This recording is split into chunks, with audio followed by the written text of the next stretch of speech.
বুধবার নেদারল্যান্ডসের হেগে শহরে ন্যাটোর শীর্ষ সম্মেলনে যোগ দিয়েই মার্কিন নেতৃত্বাধীন সামরিক জোটটির প্রতিরক্ষা খাতে বাজেট বাড়ানো নিয়ে সব অনিশ্চয়তা দূর করলেন প্রেসিডেন্ট ডোনাল্ড ট্রাম্প।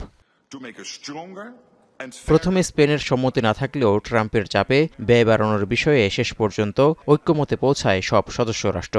এর মধ্য দিয়ে 2035 সালের মধ্যে জোটটির সদস্য রাষ্ট্রগুলোর প্রতিরক্ষা খাতে ব্যয় জিডিপির 5% উন্নীত করার লক্ষ্যমাত্রা নিয়ে প্রথমে ধোঁয়াশা তৈরি হলেও অবশেষে তা বাস্তবায়ন সম্ভব হলো। With the UK at the forefront, NATO allies have agreed a new defence investment pledge, raising defence and security spending to 5% of GDP.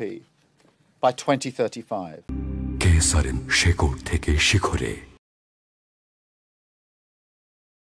এই আওতায় জিডিপির 5%-এর মধ্যে প্রতিবছর মূল প্রতিরক্ষার প্রয়োজনীয়তার জন্য জিডিপির কমপক্ষে 3.5% বিনিয়োগ থাকবে। পাশাপাশি অবকাঠামো সুরক্ষা ও প্রতিরক্ষা সংশ্লিষ্ট শিল্প খাতকে শক্তিশালী করতে আরও 1.5% পর্যন্ত ব্যয় করা হবে। এই অবস্থায় ট্রাম্প প্রশংসার দাবিদার বলেও উল্লেখ করেছেন ন্যাটোর secretary general mark root.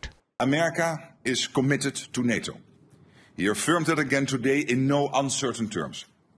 At the same time, he made clear that America expects European allies and Canada to contribute more. ন্যাটোর মিত্রদের নিরাপত্তার ব্যাপারেও আশ্বস্ত করেছেন মার্কিন president. In a very historic milestone this week, the NATO allies committed to dramatically increase their defense spending to that 5% of GDP, something that no one really thought possible. ন্যাটোর শীর্ষ সম্মেলনের ফাঁকে মার্ক রুট ও EU নেতাদের সাথে বৈঠক করেছেন ইউক্রেনের president Volodymyr Zelensky. ইউক্রেনকে সমর্থনের বিষয়ে সদস্য রাষ্ট্রগুলোর অবিচল সার্বভৌম অঙ্গীকার পুনর্ব্যক্ত করা হলেও দেশটিকে ভবিষ্যতে ন্যাটোর সদস্যপদ দেওয়ার বিষয়টি এবারও ঘোষণায় উল্লেখ করা হয়নি।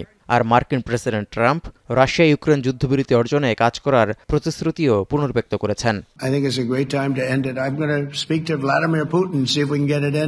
এদিকে ন্যাটোর সদস্য দেশগুলোর নেতারা জোটের অনুচ্ছেদ 5-এর প্রতি নতুন করে প্রতিশ্রুতি ব্যক্ত করে বলেন, জোটের একটি দেশের উপর হামলা মানেই সব দেশের উপর হামলা। বিশেষ করে এবারের বেশিরভাগ সিদ্ধান্তই রাশিয়ার দীর্ঘমেয়াদী হুমকি মোকাবিলায় নেওয়া হয়েছে বলেও নিশ্চিত করেছেন ন্যাটোর নেতারা। তৌহিদুর রহমান, এখন বিশ্ব।